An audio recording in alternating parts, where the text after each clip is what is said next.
I think a successful Games in Leeds would be to see, first of all, the Games happen, and for us to see a large proportion of the transplant population come to Leeds and have a fantastic event over a number of days. But even more, I hope that we can grow it. I mean, I think we'd like to see a 25% at least increase in numbers attending. I had renal failure as an 8-year-old and was very lucky in that I had a kidney transplant in 1980 at the age of 12.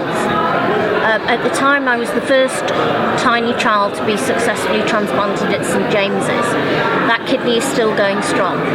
Then in my 20s my liver failed and I was working for the liver transplant surgeons at the time, and my boss, Professor Peter Lodge, persuaded me to go for a liver transplant, and that is now 24 years old.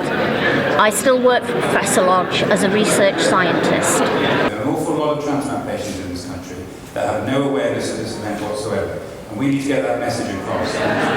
The Games is the one place where you're not different. You'll always find somebody who's got a very similar story to you. I've got friends from all over the country, and some I've had for a long, long time.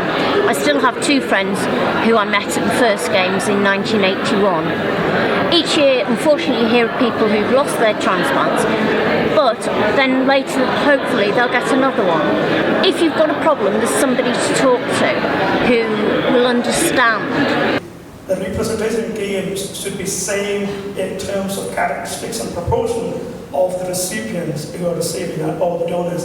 I think that's a great challenge for all of us in the room. I was there for the first Games in Leeds a number of years ago, and I'll be there this time as well. 3 people will die today because they're waiting in vain for a donor, and that has to change. So that's the legacy that I'd love to see.